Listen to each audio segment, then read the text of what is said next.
Bismillahirrahmanirrahim. Assalamualaikum warahmatullahi wabarakatuh. Selamat siang, salam sejahtera bagi kita semua.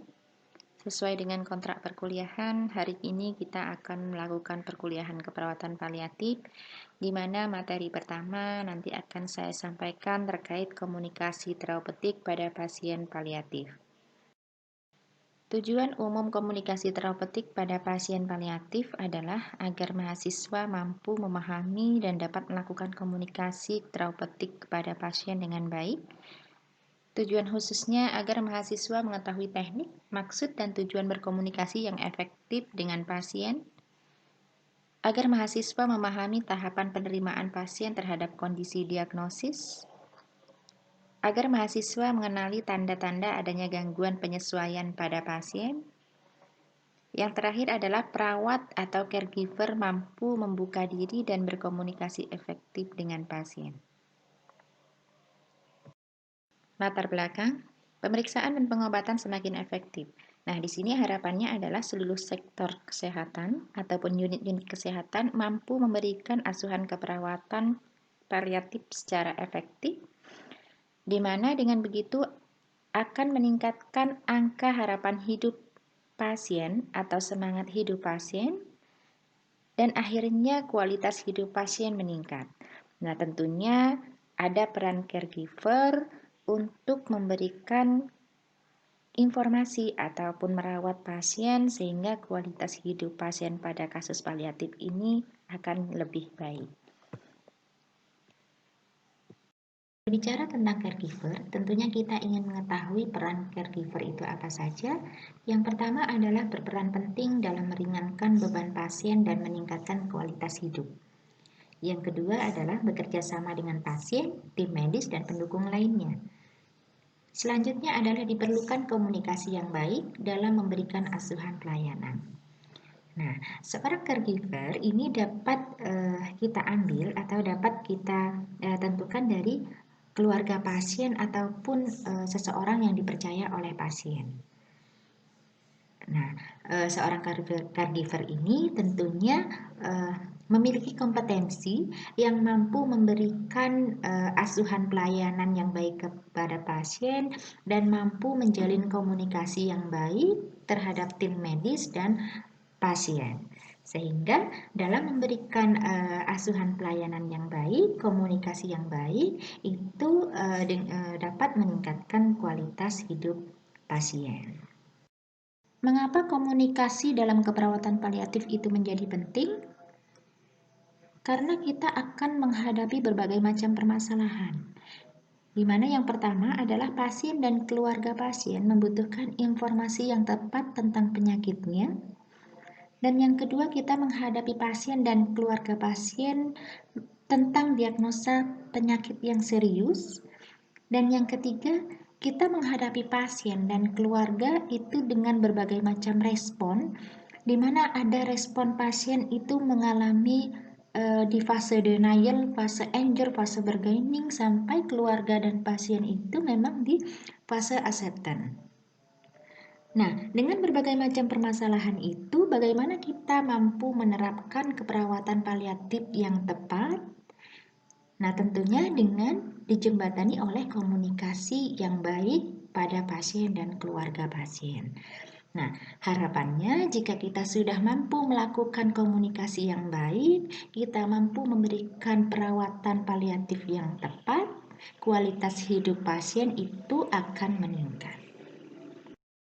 Komunikasi dalam memberikan pelayanan paliatif ini menggunakan metode patient-centered care, di mana seluruh unit kesehatan yang tergabung dalam tim paliatif, yang di dalamnya ada perawat, ada dokter, ahli gizi, rohaniawan, caregiver, keluarga, fisioterapis, farmasi, itu saling berkomunikasi, saling bekerja sama untuk memberikan komunikasi dan pelayanan keperawatan paliatif yang baik terhadap pasien. Pengertian komunikasi efektif adalah komunikasi artinya proses menyampaikan berbagai informasi, pikiran, dan perasaan, baik melalui lisan, tulisan, ataupun bahasa tubuh.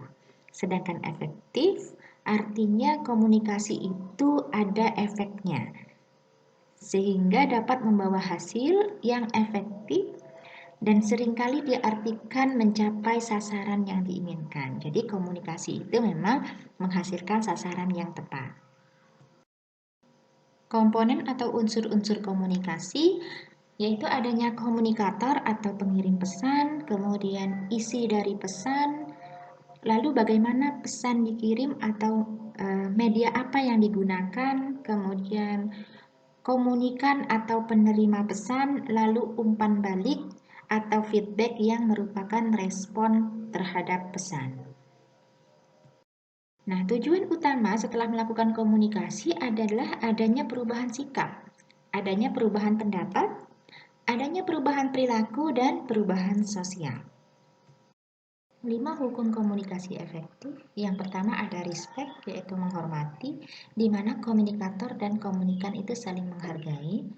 Kemudian empati, kita dapat merasakan pesan apa yang disampaikan.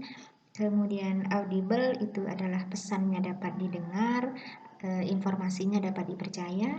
Kemudian clarity, clarity di sini adalah kejelasan dan keterbukaan, di mana informasi yang disampaikan itu jelas, dapat dipahami oleh komunikan.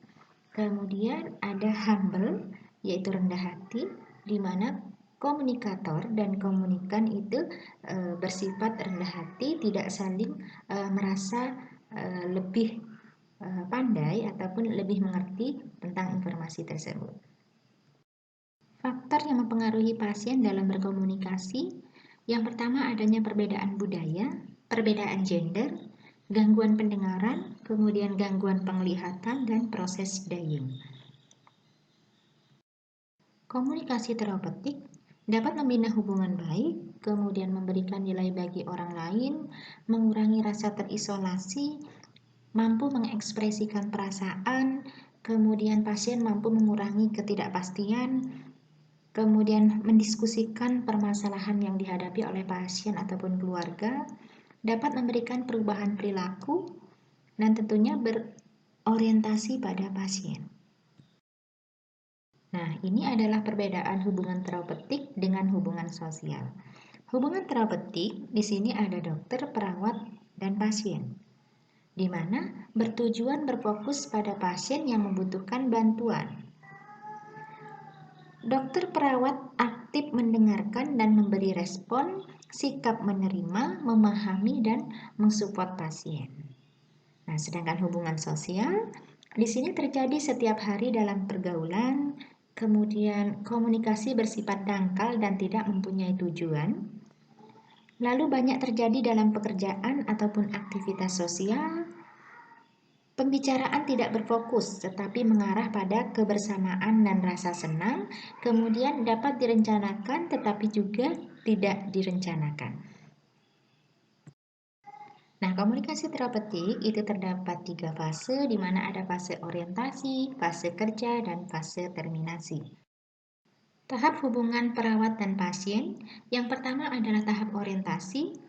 Tahap orientasi ini dimulai pada saat pertama kali berhubungan atau pertama kali bertemu, di mana tujuan utamanya adalah membangun trust.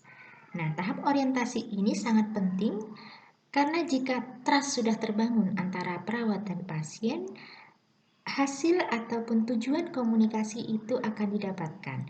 Informasi yang perawat butuhkan dari pasien itu akan dengan mudah didapatkan. Kemudian yang kedua adalah tahap bekerja, di mana menyatukan proses komunikasi dengan tindakan keperawatan, tindakan medis lainnya, dan membangun suasana yang mendukung untuk proses berubah.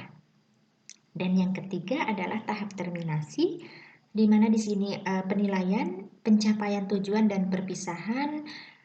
Terminasi disampaikan sejak awal atau tidak mendadak. Komponen komunikasi terapeutik yang pertama adalah active listening, di mana kita aktif mendengarkan informasi dari pasien, keluhan pasien, dan permasalahan pasien.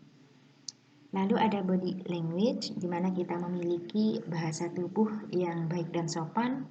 Kemudian verbal communication, di mana di sini melakukan komunikasi secara verbal, mendiskusikan permasalahan pasien dan mencapai tujuan yang sama.